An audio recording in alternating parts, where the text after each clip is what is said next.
WRC-TV, Channel 4, Washington. The following program is brought to you in living color on NBC. Good morning. This is today, May 16th. I'm Frank McGee, and here are the morning's headlines. Governor George Wallace is holding his own, but doctors fear he may be partly paralyzed. Despite this, politics continue. There are primary elections today in Michigan and Maryland. The Today staff is in two cities this morning. Barbara Walters is in Detroit to cover the Michigan primary, and I'm here in Washington for our coverage of the shooting of Governor George Wallace. The Alabama governor was shot down yesterday in Laurel, Maryland, after addressing a shopping center crowd at an election eve rally. Doctors at Holy Cross Hospital in Silver Spring, Maryland, said Wallace had been hit by four bullets. Some bullets have been removed, one from his stomach, one from the right arm. Another remains lodged near the spine. This, doctors fear, could cause partial paralysis. Wallace was shot just after he finished speaking and stepped from the platform to mingle with the crowd, something he rarely does.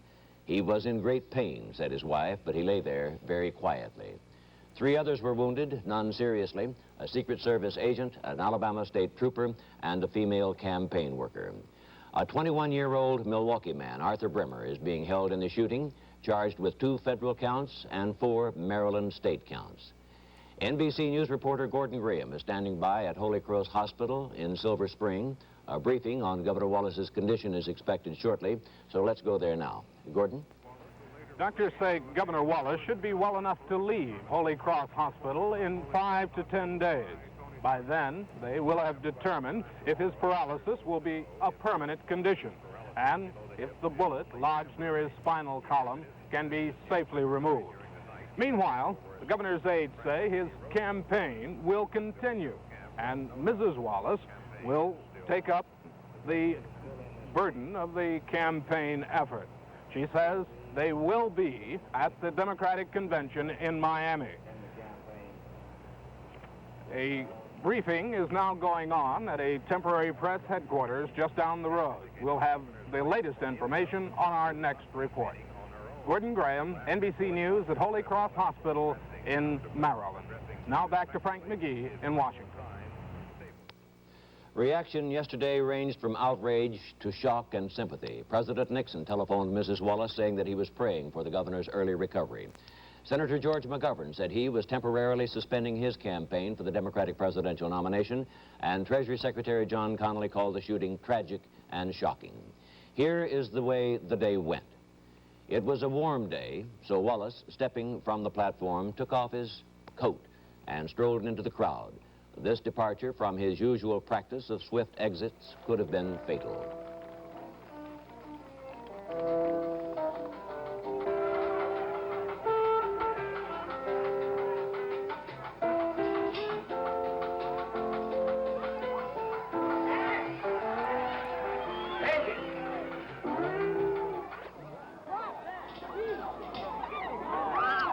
Then, at point-blank range, the gunfire. Wallace lurched, then crumpled to the ground, seriously wounded.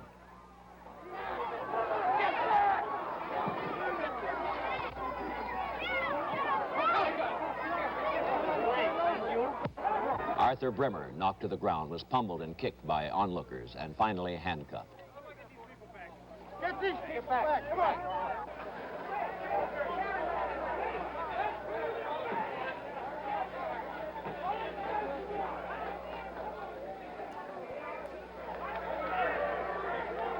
Ladies and gentlemen, get back. Are you working against him? You people that are for him, help get this crowd back out of the way. Who else was here? Move!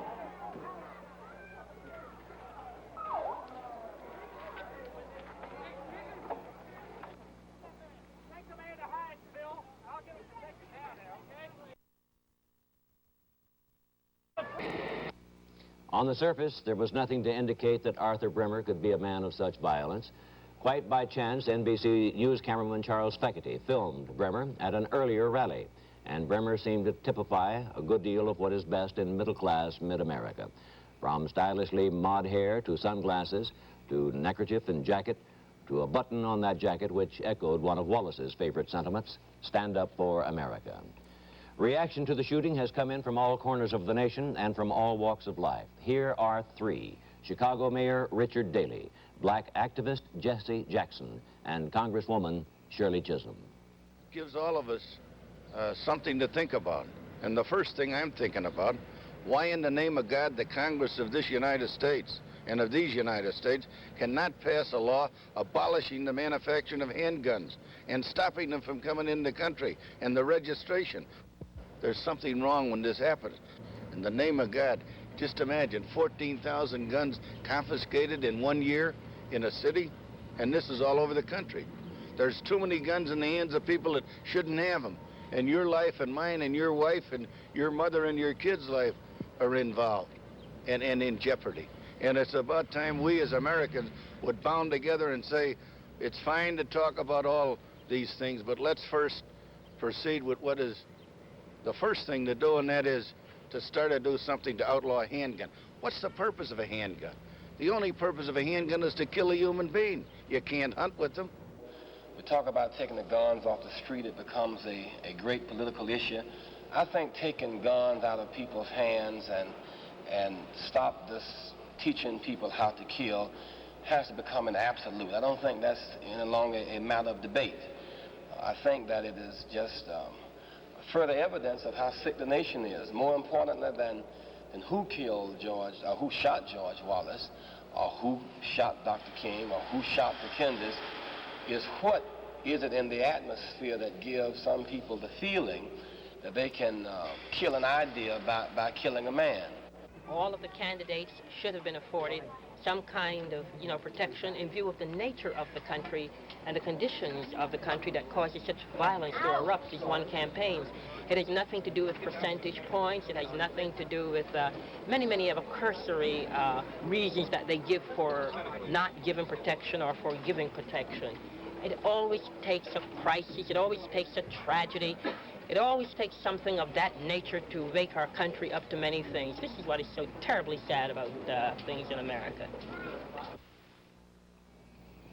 In just a few moments, we will go to New York and Frank Blair for the rest of the news. This is Today on NBC. It's a breakthrough, the exciting new Magicare Shoeshine Mitt. Now quality waxes and lanolin in tiny capsules break to shine and preserve shoes. Start now to be good to your shoes, quickly, conveniently for pennies. Magicare mitts keep your hands clean, and they're disposable. 6 mitts to a box, your choice of black, brown, or neutral. Get the new Magicare Shoeshine Mitt at People's Drug Stores and other fine drug, food variety, and shoe repair stores. Madame is extremely particular. She insists on the finest grapefruit. Florigold, Florida's finest. A discriminating grapefruit. Thin skin, bursting with juice. Madam must have a Florigold grapefruit for Weight Watching. Rich in vitamin C, naturally nutritious. For luscious salads, fruit cups, or delicious beverage, insist on Florigold and be as particular as Madame.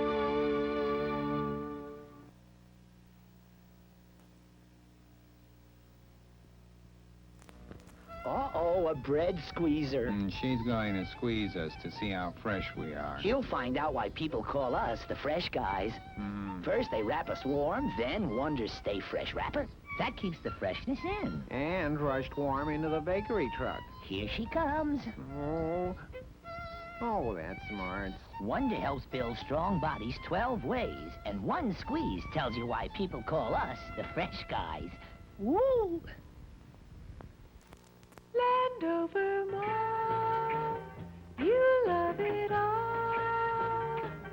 You love it all, Landover Mall. I love it. I love it. The Hecht Company, Woody's, Garfinkel's, and Sears opening soon. 125 fantastic shops and restaurants. 6 movie theaters. Now open on the Beltway, exit 32 at Landover Road in Maryland. You love it all, Landover Mall.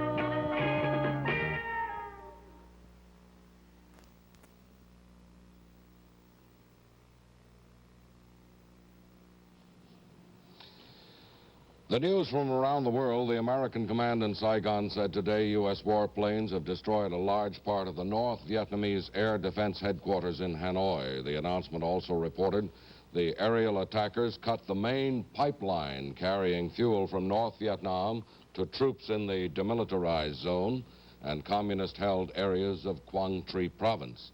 Earlier intelligence reports said Russian advisors were working at the Air Defense Headquarters in Hanoi, but there was no mention of this in today's announcement.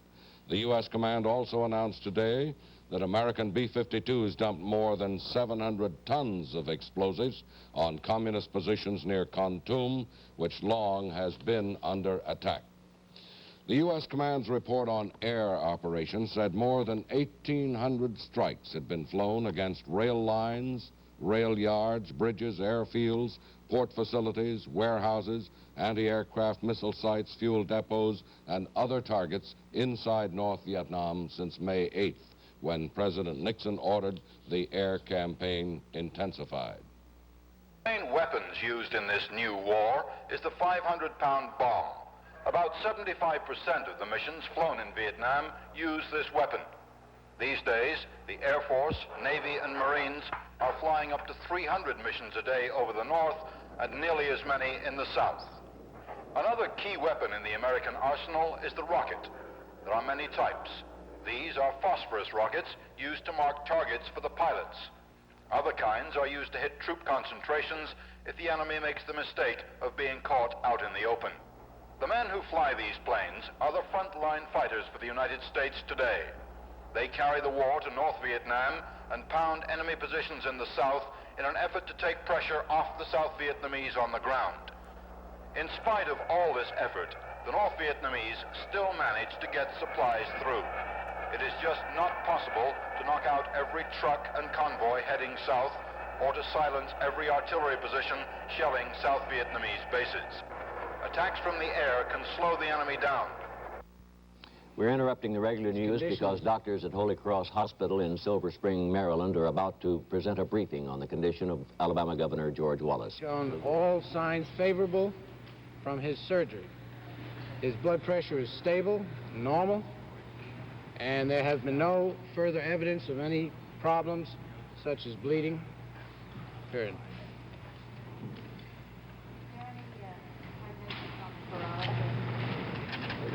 The paralysis condition remains the same as our last report, and there will be further consultation during the day on that situation.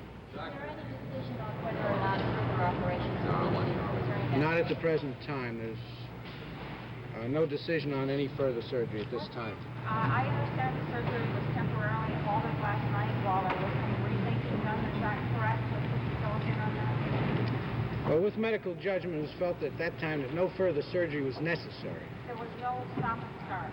No stop and start.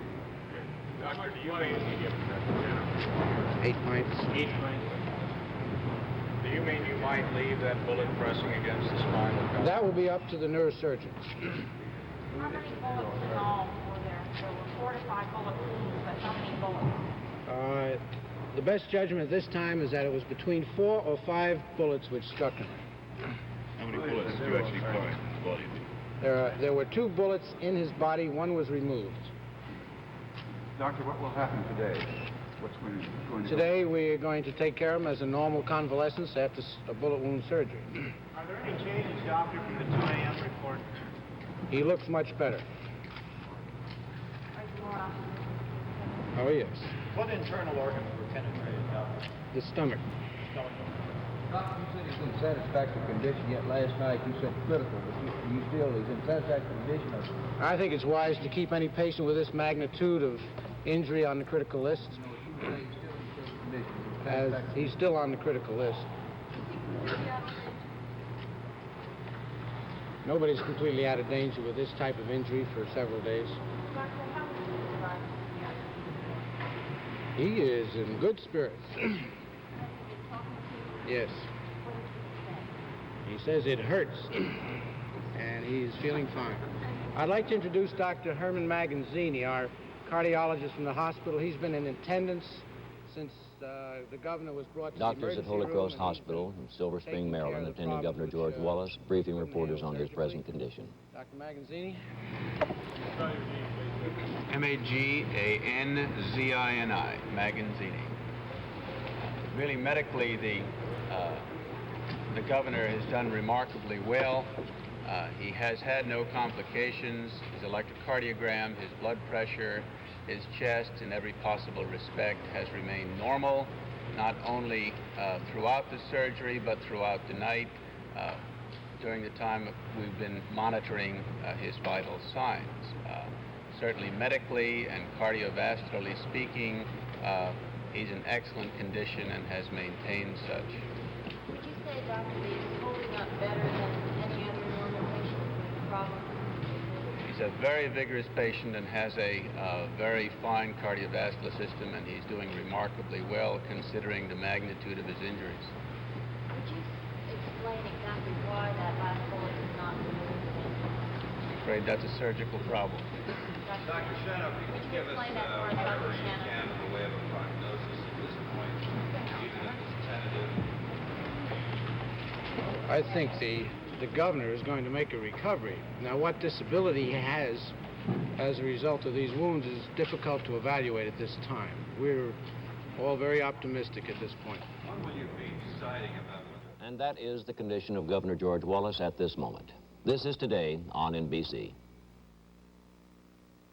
How can a bathroom tissue that looks so soft be so stubborn?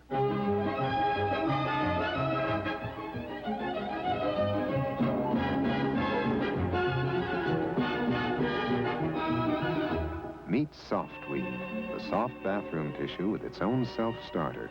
Starts when you want it to. Softweave lets you get to the softness sooner. Levitt's, world's largest famous brand furniture dealer with 2 warehouse showrooms in Greater Washington, has now opened number 3 in Fairfax, Virginia, on Gallows Road just north of Route 50. We're celebrating this event with the greatest grand opening sale in Levitt's history. Take advantage of the thousands of outstanding values displayed in Levitt's 250 exquisitely decorated model rooms. Get immediate delivery. All grand opening sale items also available at Levitt's in Rockville and Camp Springs. Open daily 10 till 10, closed Sunday.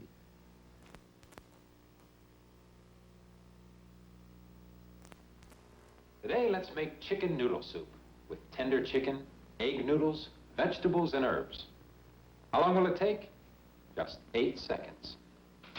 With Lipton's new cup of soup. Real soup you cook up in a cup instantly. Look, add boiling water, stir, and you've got a single serving of real soup. Tomato, beef flavor noodle, and onion. New cup of soup from Lipton. Delicious.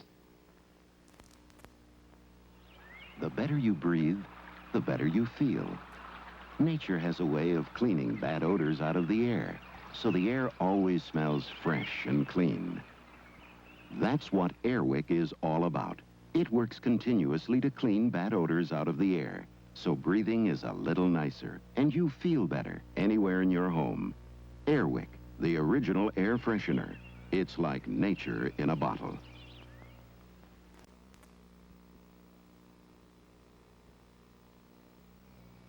Only moments after he heard that Governor George Wallace had been seriously wounded, today Washington editor Bill Monroe was on his way to Laurel, Maryland, where the shooting occurred. And Bill is with us now to tell us what it was like. Bill? Frank, there's always a need after some shocking event to try to find some meaning in it, some pattern, some way to get hold of it, to guard against its happening again. But at the Laurel Shopping Center, where Governor Wallace was shot, there was not much meaning to be discovered. The governor had extended his hand to a man wearing a Wallace button, and the man shot him. Afterwards, a thunder shower had washed off the black asphalt where Wallace had lain for a few minutes until the ambulance came. After the shower, there was a rainbow, and people stood around on the wet pavement behind a rope barrier put up by the police. They looked at the spot and talked quietly.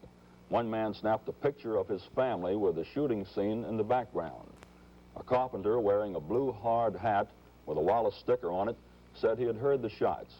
When he realized Wallace had been hit, he said, "My stomach turned over." It seems he added bitterly that every time you try to do something, Somebody wants to cut your throat. A woman outside a laundromat at the shopping center told friends, "I bet you he'll get lots of votes." The operator of one of the 89 stores spread around the asphalt told bystanders, "After the shooting, an English reporter came into my shop and telephoned London. They put him right through just like he was calling downtown."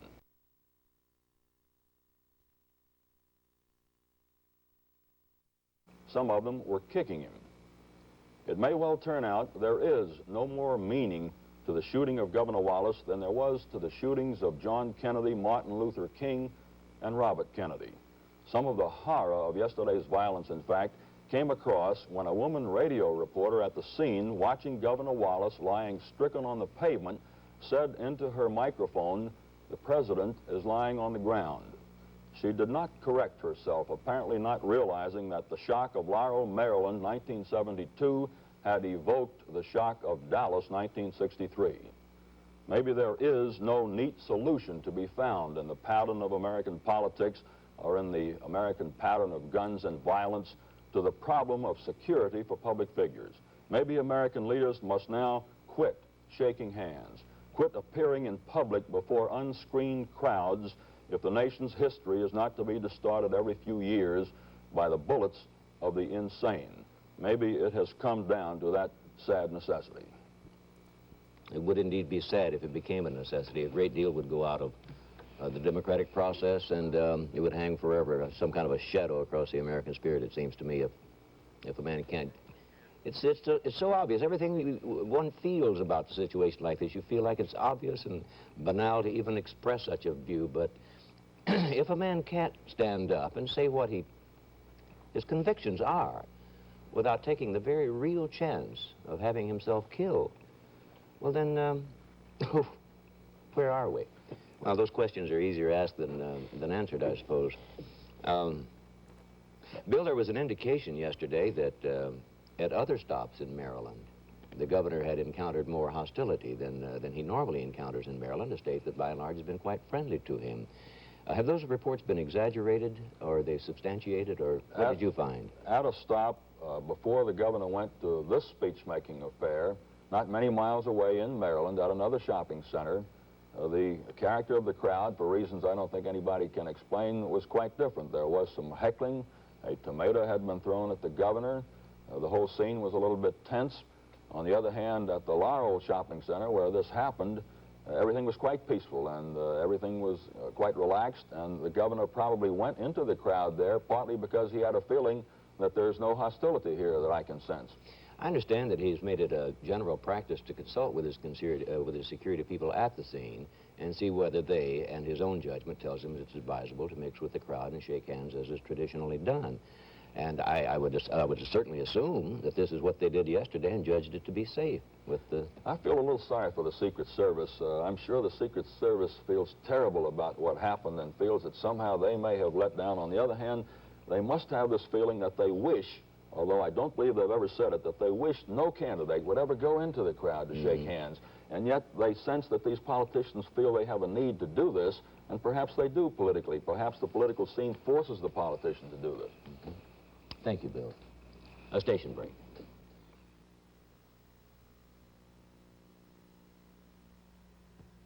CNBC News coverage of the Michigan and Maryland primaries tonight. At Baskin-Robbins, we custom make ice cream cakes, cake rolls, ice cream pies, clown cones, rosettes. In fact, we'll custom make just about anything in your choice of 31 flavors of the world's most delicious ice cream. You see, we make people happy at Baskin-Robbins. Good morning. Partly cloudy today in Washington. Chance of a thunder shower this afternoon. A high today about 75. Right now it's 59 degrees. Doctors appear convinced that Governor Wallace will recover from his wounds, but they're uncertain about the paralysis that has set in. The governor is paralyzed from the waist down, the result of a bullet lodged next to his spine. Here's an eyewitness account of the shooting following a Wallace campaign appearance yesterday in Laurel, Maryland. I shook his hand, my nephew Leon. Leon, my nephew Leon went to shake his hand. At the same time, the shots rung out, and this little bully stepped in there. He's the one that did the work, what I could see, the firing of the gun. And what did he look like? A little burly, squatty, sandy-haired sort of a person. Sandy hair, bushy hair. Well, roughly, the way he was being, right off the bat, the police were there on top of him. And I'd say, to me, he looked like he was in his 30s.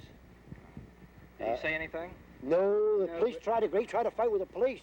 I guess the police were scared that he was try to shoot again. Did you actually see a gun? I forget. It was all happened so sudden. Maybe I did, but I seen when Mr. Wallace fell on the floor and the blood comes spurting out of his chest. His shirt was covered with blood.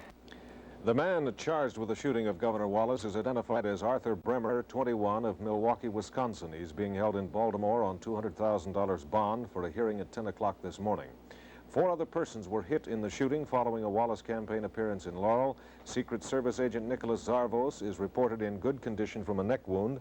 Dora Thompson, a campaign worker, is in satisfactory condition with a leg wound. And Alabama State Police Captain E.C. Dothard was treated for a flesh wound and released.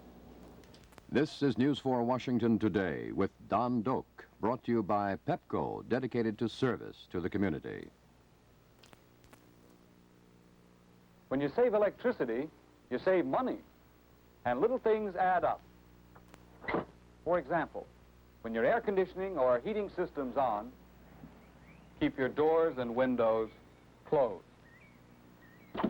When you're baking, don't keep opening the oven door. And the refrigerator, after you take something out, close the door. Hey, Stanley, wait! Hey!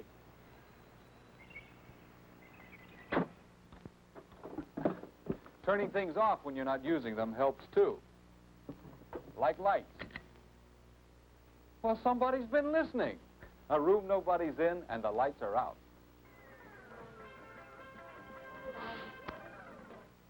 Your electric bill. It's one of the few monthly bills you can cut down without giving anything up. Polls are open in Maryland's primary election and will remain so until 8 o'clock tonight. In addition to the presidential race, 5 Democrats are running for the Democratic nomination to the 5th District congressional seat held by Republican Lawrence Hogan. In the 8th Congressional District, 2 Democrats are vying for the chance to challenge Republican Gilbert Goody. Other races in Montgomery County include 15 candidates for 3 school board seats, and 2 candidates are in a race for a county judgeship. In the recount of votes in the Republican primary in the district, Jerry Moore appears to have won the nomination to challenge Walter Fauntroy for the district seat in Congress. William Chin Lee, before the recount, led Moore by 71 votes. The Fairfax County supervisors have approved a budget of more than $320 million without raising the property tax.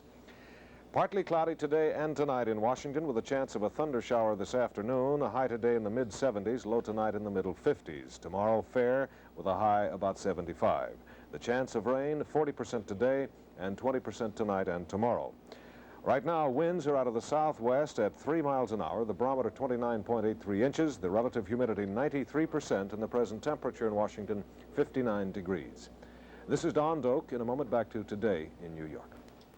Join us at 6 o'clock for 90 minutes of News 4 Washington with Glenn Rinker and Jim Vance. Here's wild excitement for every food shopper. Wowie, it's wild. Look, now every A&P store has become A&P WEO, W-E-O, where economy originates. It's a brand new concept. You shop in a modern supermarket with wild warehouse prices. Same fine quality, prices better than discount. Many A&P prices are lower than a year ago. Shop A&P WEO. Let wild warehouse prices slash your food costs drastically. Switch to A&P WEO and save.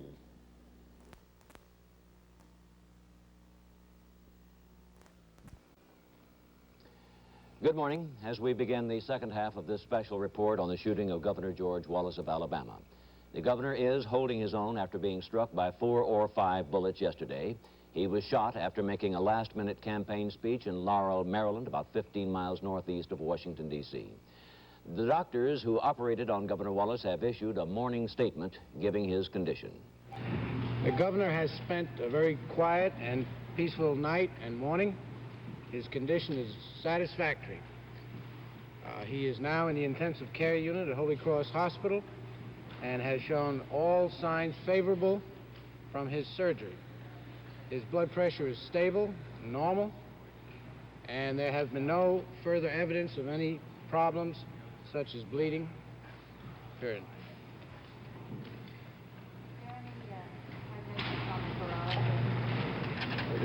The paralysis condition remains the same as our last report, and there will be further consultation during the day on that situation. Is there any decision on whether or not further operations will be needed? Is there any Not at the present time. There's no decision on any further surgery at this time. I understand the surgery was temporarily halted last night while there was some rethinking done. Is that correct? Could you fill us in on that? Well, with medical judgment, it was felt at that time that no further surgery was necessary. There was no... Dr. Joseph Shano, one of the 6 surgeons attending Governor Wallace. Police arrested a 21-year-old Milwaukee man, Arthur Brimmer. He is charged on 4 counts of intent to kill and is being held in the Baltimore County Jail. Federal charges have also been lodged against him. A Secret Service agent shot in the neck is in good condition after 6 hours of surgery. And so is Dora Thompson, a Wallace campaign worker who was shot in the leg, as well as an Alabama state trooper who was treated and released and spent the night with his family. We'll be back with more on the Wallace story later in this hour, but for other late news, let's go to New York and Frank Blair. Good morning, everyone. The U.S. command in Saigon said today American warplanes cut the main pipeline carrying fuel from North Vietnam to troops in the south. In an assessment of bombing last week, the command also said fighter bombers damaged North Vietnam's air defense headquarters outside Hanoi. In the past, Russian advisors had been reported working at the defense headquarters, but there was no indication that Russians were there when the bombs fell. In South Vietnam this morning, there were reports that the North Vietnamese troops were making their way back towards the government defense line protecting Hue. They had been driven from that area by a South Vietnamese Marine raid 3 days ago. The mayor of Saigon, Colonel Do Kien Nhu, today ordered police to enforce a law against men wearing long hair. He said long hair was contrary to the spirit of vigilance required to meet the North Vietnamese offensive.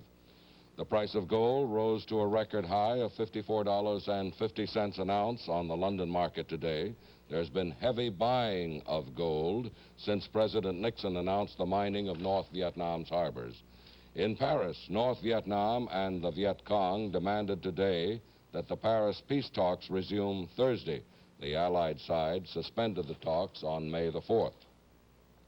A group of West German anarchists called the Red Mary faction took the responsibility today for the bombing of the U.S. Army headquarters in Frankfurt last week. The group said it was protesting American escalation of the Vietnam War. A lieutenant colonel was killed and 13 persons were hurt in the explosion. And here at home, there were more anti-war protests. At Princeton, New Jersey, police arrested 26 persons who had tried to block the entrance to the Institute for Defense Analysis. At least 51 more were arrested in other demonstrations in other parts of the country. Vice President Spiro Agnew arrived in Bangkok today on an unscheduled visit, and sources said he is expected to make a one-day trip to Vietnam tomorrow. Agnew had been in Tokyo representing President Nixon at ceremonies transferring Okinawa to Japan. It was disclosed in Washington today that the National Institutes of Health have abandoned the search for a combination vaccine to fight the common cold. Scientists found so many viruses that caused colds, more than 100, that the concept of an effective cocktail vaccine had to be discarded. That is the news, and the time is 35 after the hour. And now the new heavy traffic carpet for hotels, restaurants, and homes. Millstar from Milliken Research. Milliken Carpets take you to the Frank Lloyd Wright Foundation in Arizona. Here in buildings designed by famous architect Frank Lloyd Wright is Milliken's unique carpet called Millstar. Nothing penetrates its impermeable back, neither dirt nor tracked-in sand. Spills stay on top, clean easily. 92% of the luxurious locked-in pile is on top for longer wear. This dramatically colored carpet pile is 70% solution-dyed acrylan acrylic fiber, 30% super light fast nylon. Anti-static, recommended for public buildings and private homes. A wide range of colors, patterns, realistic prices. Millstar Carpet by Milliken, developed by Milliken Research.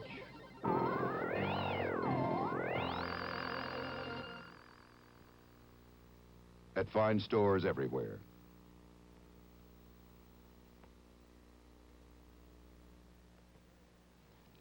Severe thunderstorms are due this afternoon and evening from most of Texas except for the northwestern and southern sections into southeast Oklahoma, western Arkansas, and northwest Louisiana.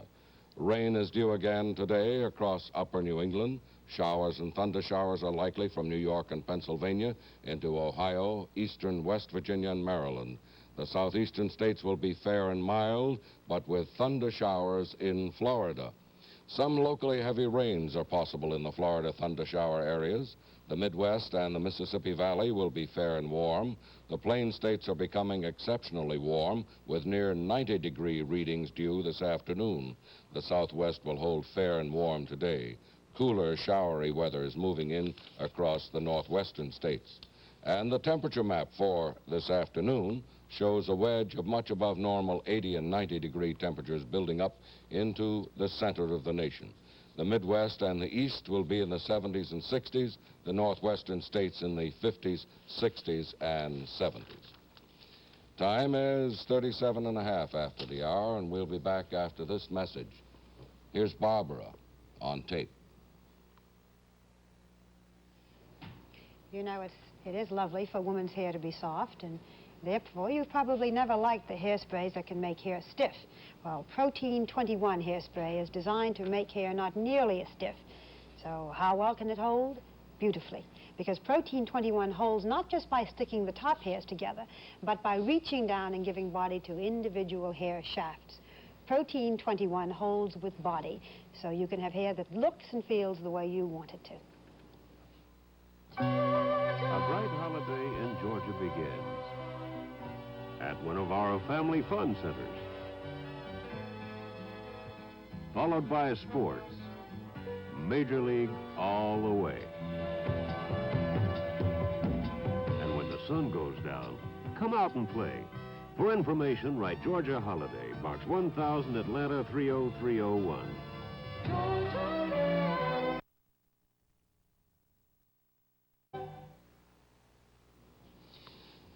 We're all aware of the shooting of Governor Wallace, but the primaries go on as scheduled today in Maryland and Michigan, and Barbara Walters will report from Detroit after we take this station break.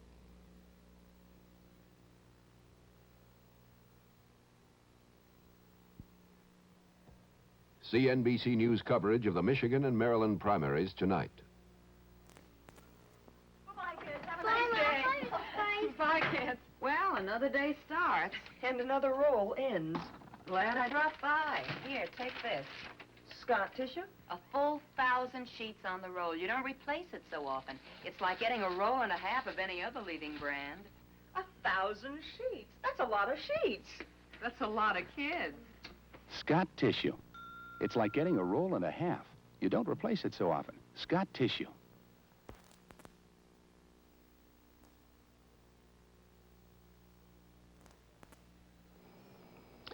Today's presidential primaries in Maryland and Michigan are proceeding. The polls are now open in both of those states. Wallace was favored to win in them before he was shot yesterday. How the shooting will affect the voting is, of course, a question. And Barbara Walters, who's covering the Michigan primary, has with her in Detroit political pollster Oliver Quayle. Barbara? The weather's supposed to be bright and sunny today, and it's supposed to be bringing out a very large vote. Here in Michigan, there are 132 Democratic delegates at state. It's the 6th largest delegate block at the Democratic National Convention. It will be. And because school busing is the big issue, almost everyone agrees that Governor George Wallace is the favorite. And now with yesterday's attempt in his life, Wallace is expected by many to get even more votes out of sympathy or outrage. The suspense seems to be who will be coming in second, and we're going to be discussing these matters with Oliver Quayle. But first, the other major candidates on the Democratic ballot, Senator George McGovern, Senator Hubert Humphrey, Congresswoman Shirley Chisholm, and Senator Muskie, who withdrew from active campaigning, is on the ballot, along with two others, Senators Jackson and Hotkey. There's a nominal Republican contest in Michigan, President Nixon running with the token opposition of California Congressman Paul McCloskey.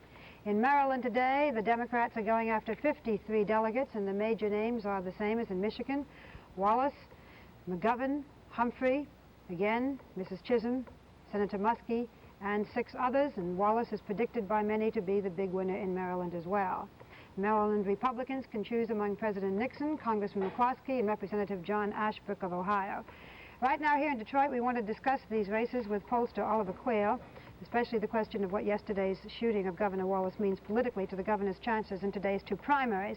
The governor's campaign continued last night on television. There was a half-hour special program featuring the governor, which had been filmed or taped earlier, and his commercials continued to run, even though the McGovern and Humphrey commercials were taken off by the Democratic State Committee here.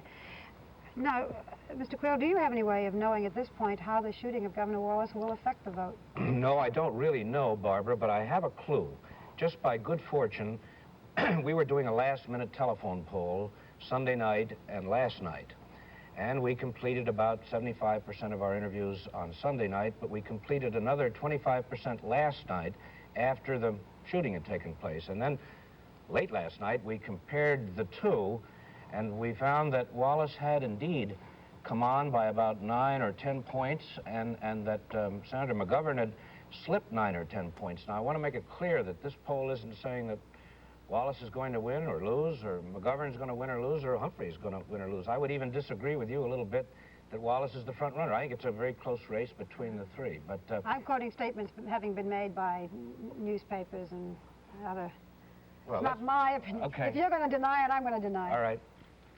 But it has been talked about by many that he's the favorite. But what you are saying then is that the extra votes for Governor Wallace are coming from the McGovern camp. Is that right? That's right. They are indeed. Why would that be? Well, actually, both Wallace and McGovern are appealing to the so-called alienated voter. David Brinkley's talked a lot about that during the spring, and others, too, you have on this show. And some alienated voters against the establishment, the government doesn't care about us anymore, and so on, were so upset, apparently, and sympathized with Governor Wallace that being shot, of course, that they switched over from McGovern to Wallace. Not great hordes, but some. So you can't predict any kind of larger percentage or in any way as a result of the... All we can say is we have a clue that sympathy for Governor Wallace after the shooting will help him some. And will very possibly come from the McGovern camp rather than Humphrey. Now, Humphrey is staying strong and stable? About the same, about the same. Now, what about the crossover vote? I hear it's going to be even larger here, that it's predicted that it may be larger here than it was in Wisconsin. It may be. It's hard to tell. The people, the voters, don't register by party here. You just sort of register. But we asked people in our poll, you know, what they considered themselves, and we found out of all the voters in this primary, 30% were non-Democrats, 20% were independents, and 10% were Republicans who were voting in the Michigan Democratic primary. Is the biggest issue in Michigan busing, or is it the war? We've heard busing's the one that's been stressed. Well, I think it's simple. The biggest issue is the war. This is one of the most dovish states we've observed so far. This is every bit as dovish as Massachusetts. It's exactly the same. So the biggest issue is the war, but the most cutting issue is busing, and busing is much more important here than in any other primary state that we've observed, including Florida, which is fascinating. Michigan Democratic primary voters are more tensed up about busing than anyplace else. So that the votes might go more for Wallace, whose major issue is busing, than McGovern, whose major issue is war. That's correct. Are these votes for Wallace? Can you tell if these are votes for Wallace, let's say, if an election were taking place, or are they votes for Nixon? I think one of the fascinating things that came out of the survey, Barbara, was that 61% of the Democratic primary voters who are balloting for George Wallace said in an election against Humphrey and Nixon, they would vote for Nixon. So a considerable number of voters for George Wallace don't intend to stay in the Democratic column come November. And what about the black vote? Where is that going? Black vote is interesting, I think. Up until now, Senator Humphrey has been getting wide margins, 75, 77% of the black vote. Here, Shirley Chisholm at least 2 weeks ago, and who knows what it'll be today. The people are going to express themselves, but Shirley Chisholm was getting 22% of the black vote and cutting down Senator Humphrey's majority. So if he doesn't do well, that could be one reason. About 19% of the state is black, and about 19% of the state's Democratic primary voters would be black. And in the city, in Detroit itself, it's almost 50%? Yes, 40 odd. Well, I hope we'll be talking with you tomorrow after the results are in, and we thank you, Oliver Quayle, for bringing us this preview or analysis of what the votes may be. And it's supposed to be a very big vote today, isn't it? Yes, it should be a big turnout. Thank you again. Thank and you. We're going to be back after this word, well, we'll be back with Frank, a word from Lipton's flow-through tea bags. They're like 2 bags of flavor in one, not more tea, but more tea flavor. Brisk.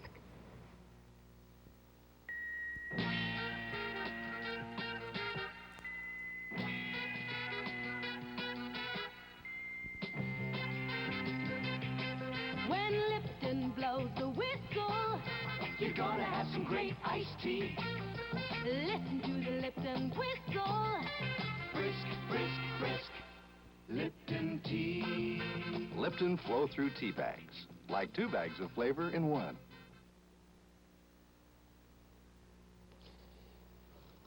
Wishbone people are people who thrive on the good life. Good times, good friends, good food. They're people who really like salads, and for them, there's only Wishbone. Wishbone salad dressings in a big variety of flavors, each one perfectly blended to give salads a taste as fresh and zesty as the good life itself. Wishbone, for people who really like salads. Politics have come naturally to George Corley Wallace. He was born in Clio, Alabama on August 25th, 1919. His father was a Democratic county chairman. His grandfather had been a judge. While still in high school, Wallace began learning his political trade by serving as a page in the Alabama Senate. 2 years later, his father died and his mother lost the family farm. Wallace had to work hard at odd jobs, but he also played hard, winning 2 bantamweight titles as a Golden Glover. That's him on the right, disposing of an opponent who has been badly retouched by a photographer after being retouched by Wallace. Wallace put himself through law school at the University of Alabama, where it is said he was too poor to buy law books. He worked entirely with borrowed texts. In 1943, he married Lurleen Burns. Shortly thereafter, he enlisted in the Army Air Corps, and by the time they had their first child, Bobby Joe, they were living in a remodeled chicken coop near the air base at Alamogordo, New Mexico. After a combat tour as a flight engineer in the Pacific Theater, George Wallace returned to Alabama, and in 1946 he was elected to that state's legislature. In 1952, he became the judge of Alabama's 3rd Judicial Circuit. In 1958, he was cited for contempt for refusing to let federal officials examine voter registration lists. The contempt charge was dismissed.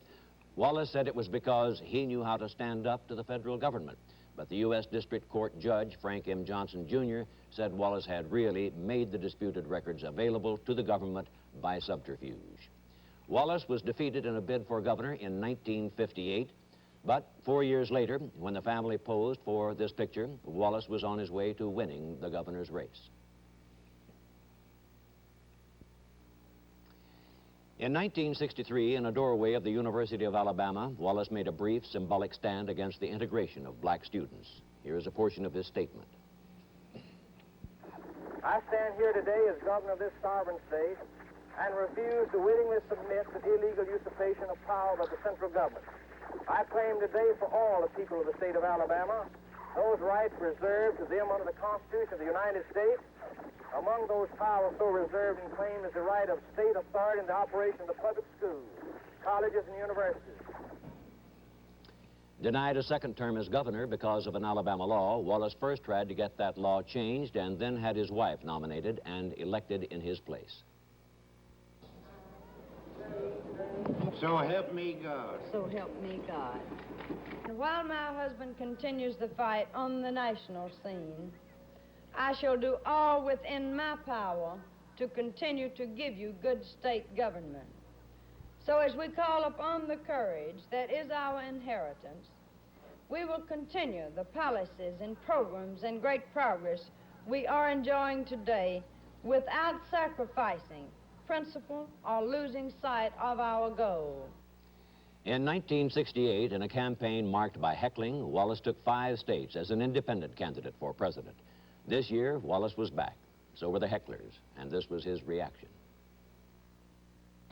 They believe in free speech. They believe in free speech for everybody but you know, me. They don't want me to speak free.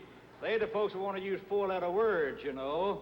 And that's one thing the American citizen is tired of, is a breakdown of ethical, moral values in this country that causes that to come about.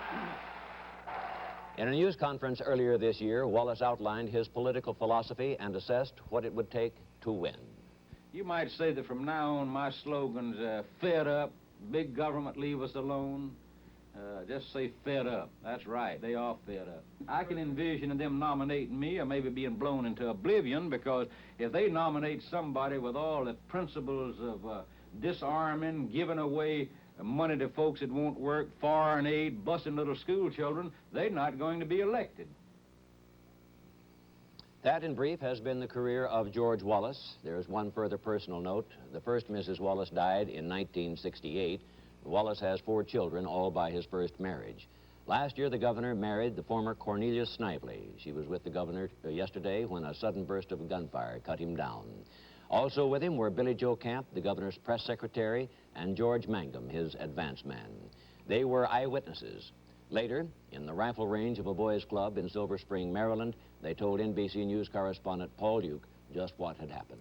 After the governor had spoke, he left the podium to shake hands. He removed his coat and was in his shirt sleeves, and he walked to the crowd to his left, which was a shallow roped-off area, probably no more than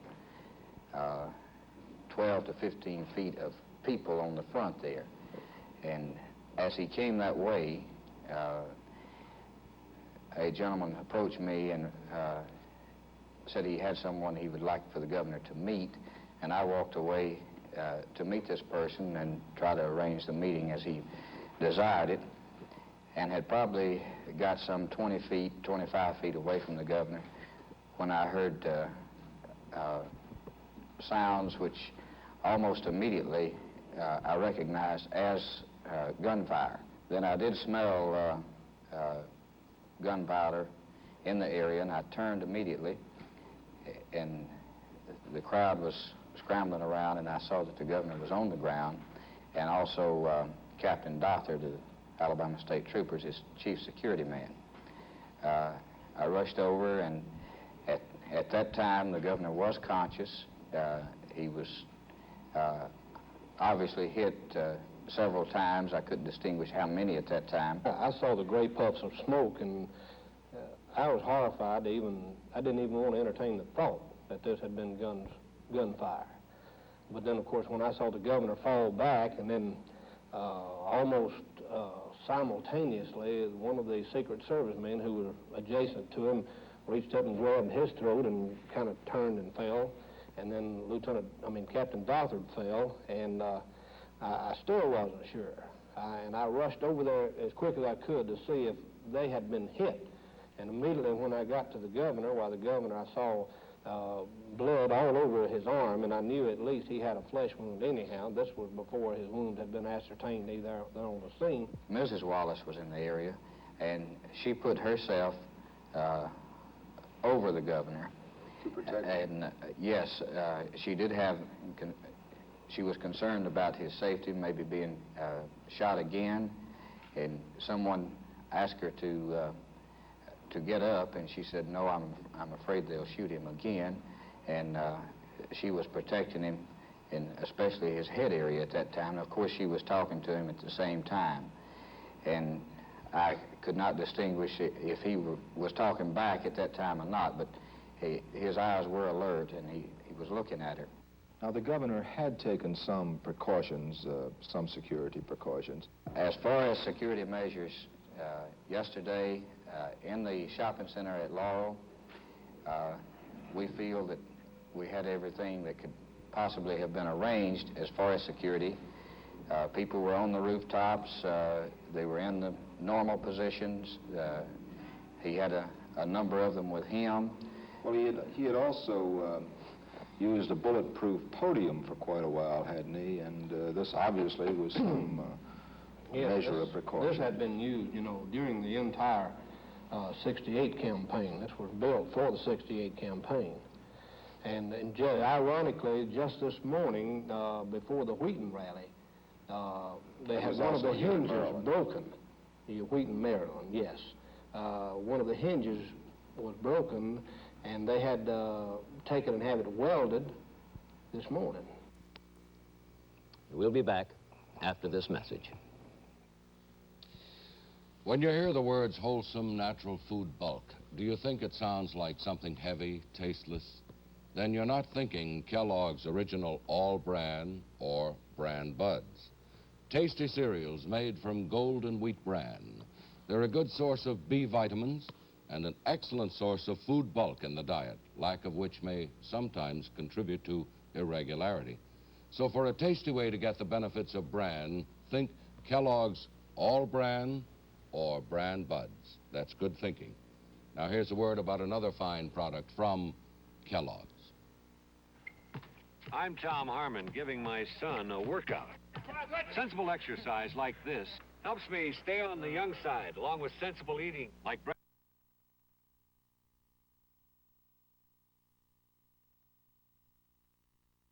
Product 19, the high-potency cereal, with all the officially established minimum daily adult requirements for vitamins and iron, and good taste. Who won the game, boys? I let Dad win. It's his ball. Stay on the young side. Start with Kellogg's Product 19. Once more, we've been made rudely aware that in our present society, the men who would lead us cannot safely walk among us. It is far easier to deplore our condition than to find the means for changing it. But first, if further evidence that handguns be abolished were needed, it has been tragically provided. And perhaps, as has been suggested on this program this morning, political candidates in the future should not be permitted to mingle with the crowds. But already, the ring of security men surrounding candidates hangs like a black drape around our public life. Whatever immediate answers might be found, the ultimate answer must be this country's rediscovery of its very soul. We must again become aware, as we have been through most of our history, that violence in language or in deed simply is not a defensible instrument in political processes. That the heart of our system is the right to disagree, to debate the disagreement, but accept the people's judgment and the outcome of that debate, including the retention of or the transfer of national leadership, with disappointment perhaps, but in tranquility always. A station break.